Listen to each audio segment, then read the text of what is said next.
Chapter 13. An emergency visit to the dentist. The first man who came was obviously not from the television repair company. He was a confidence trickster. Mrs. Harrison had said goodbye to her television set forever. She immediately telephoned the police. A very polite and friendly detective, the one who had questioned Mr. Smithers about the bank robbery, came round in about a quarter of an hour.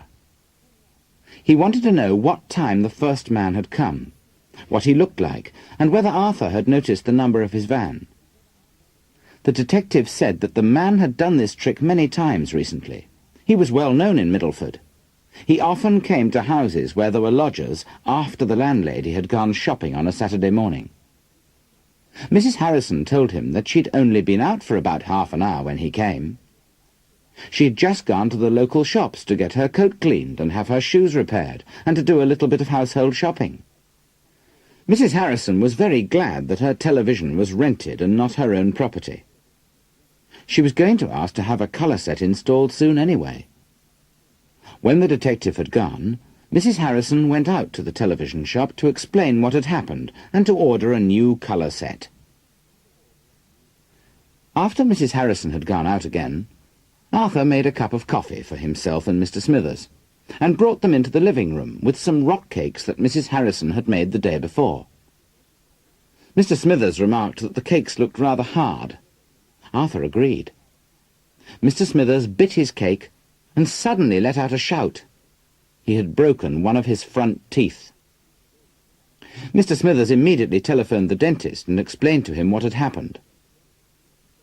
The dentist agreed to see him immediately, so Arthur volunteered to drive Mr. Smithers round to the dentist straight away. Where do I go now, Mr. Smithers? Right or left? Straight on, actually, Arthur. Oh, this tooth hurts.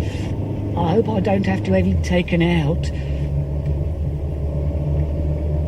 It's the next turning on the left, the one-way street. Here it is, the big house on the corner. Oh dear, I hate having my teeth done.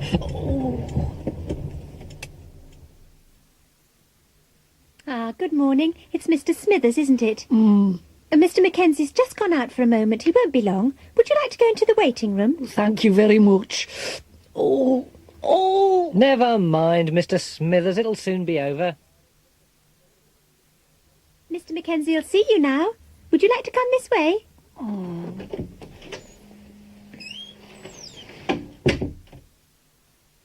Mr. Fanshawe, Mr. Mackenzie's got an emergency, so I'm afraid you'll have to wait a bit. Never mind. I'll go and sit in the waiting room. Well, if it isn't Arthur. Oh, God. I thought I recognised your car outside. Still going all right, is it? Yes, just about. Going to have your teeth done, are you? No, actually, I'm just waiting for a friend. Your girlfriend Sheila, eh? Very funny. Now, Arthur. Don't get annoyed. I was only joking. Have you been to this chap before? No, I have my teeth done by old Pearson. I expect Mackenzie's too expensive for you, anyway. Perhaps. Especially when I have to get my car repaired every week. Oh, no need to be offensive, Arthur. Anyway, the way you drive, I'm not surprised. Oh, shut up. Now, don't forget it's only a temporary filling, Mr. Smithers.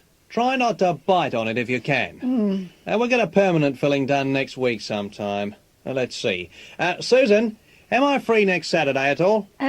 Yes. I'll make an appointment for Mr. Smithers. Right, Mr. Fanshawe, you're next.